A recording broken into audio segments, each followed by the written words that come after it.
Hi, I'm Travis Anderson, and my thesis is on the effects of overlying snow depth on Arctic interstitial sea ice communities.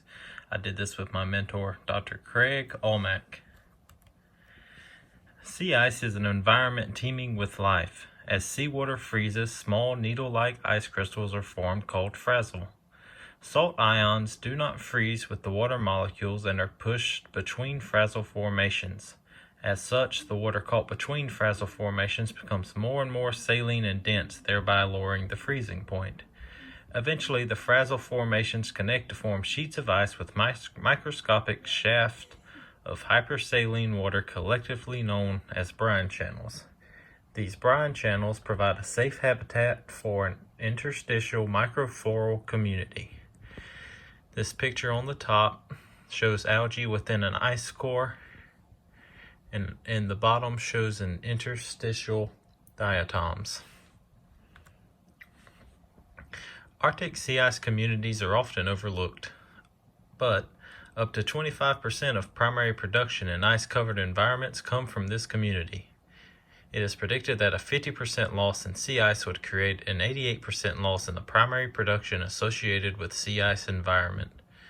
This picture on the left is the species Melothera arctica, and this picture on the right shows millions of algal cells, primarily diatoms, living inside the sea ice within the brine channels. Now, these cells can either migrate out of the ice or are released into the water during an ice melt. These cells are the base of the nearshore Arctic food web that ultimately sustains very large apex predators like polar bears, walruses, and whales.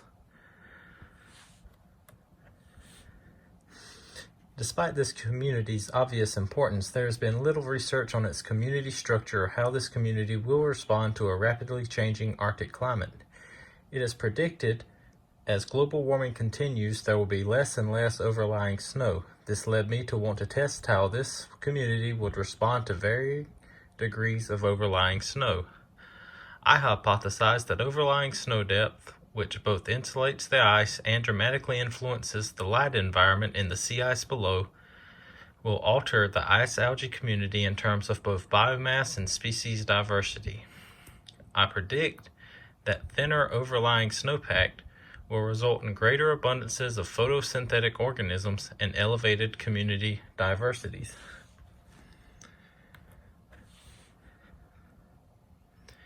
This study started on landfast Arctic sea ice over the Chukchi Sea north of Barrow, Alaska. In parallel 3-meter square plots, a snow gradient was maintained with constant levels of overlying snow for a period of 6 weeks. Afterward, a series of ice columns were cored from within each plot, gradually melted, and the community preserved for transport back to GSU. This picture shows the plot with varying levels of snow cover. In the lab, individual taxa were identified to genera and abundances, estimated using a hemocytometer with a series of 0.0025 millimeter squared square grids. 10 hemocytometer samples were recorded per preserved ice core for a total of 40 replicates per overlying snow depth. For each treatment plot, species richness and relative abundance were used to calculate species diversity using the Shannon-Wiener Index of Diversity. This was used to assess overall change in community dynamics. A similarity of percentages (SIMPER) analysis was used to determine significant changes between concentrations of various ice algal taxa found in the different treatment plots.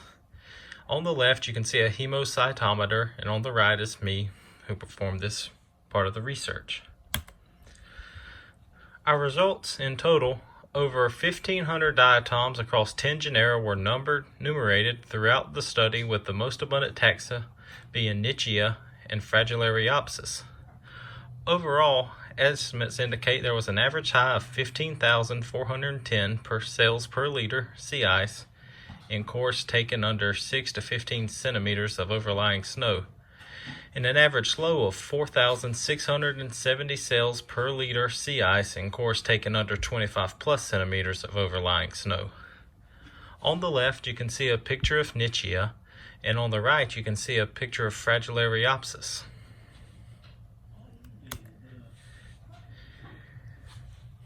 This table shows overall counts of different diatom genera at various overlying snow depths and the overall number of cells found at each overlying snow depth.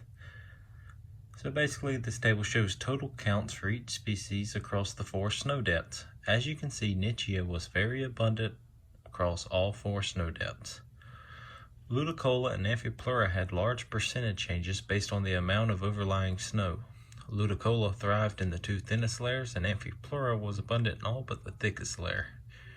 Fragilariopsis was also abundant in the 2 thickest layers. This figure shows the mean abundance per liter sea ice of identifiable diatoms versus overlying snow depth. Individual species percentages of entire interstitial community indicated for 3 most dominant taxa. The blue is Nitzschia, the red is Fragilariopsis, and the yellow is Ludicola.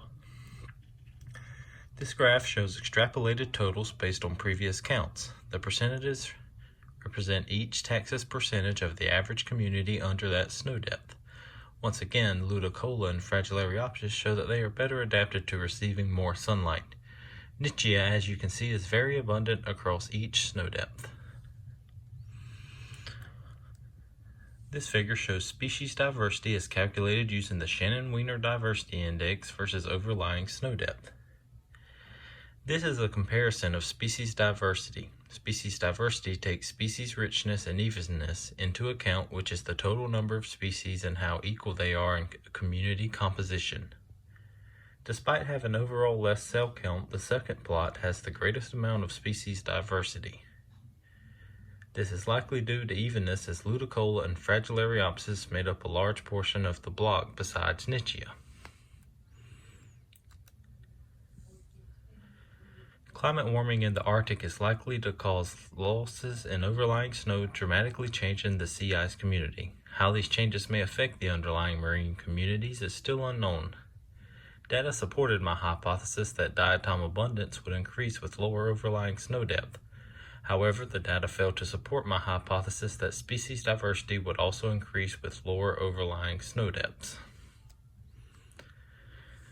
Biodiversity losses in lowest overlying snow depths could be due to nutrient deprivation at the ice-seawater interface or ablation from the bottom of the sea ice. Community biodiversity was highest in 6 to 15 centimeters of overlying snow, the result of genera like Ludicola, Fragilariopsis, and Amphipleura becoming more abundant in comparison to the dominant taxa, Nitzschia. Future work should focus on the nutritional aspects of each of these genera to determine what overall effects community shifts in the ice may have on the marine communities below. Any questions? And I want to thank y'all for listening, and I would like to thank Dr. Almack. Just leave me any of your questions in the comments. And thank y'all for listening. This is a mother fur seal and a beluga whale, which these algae affect once you get higher on the trophic level.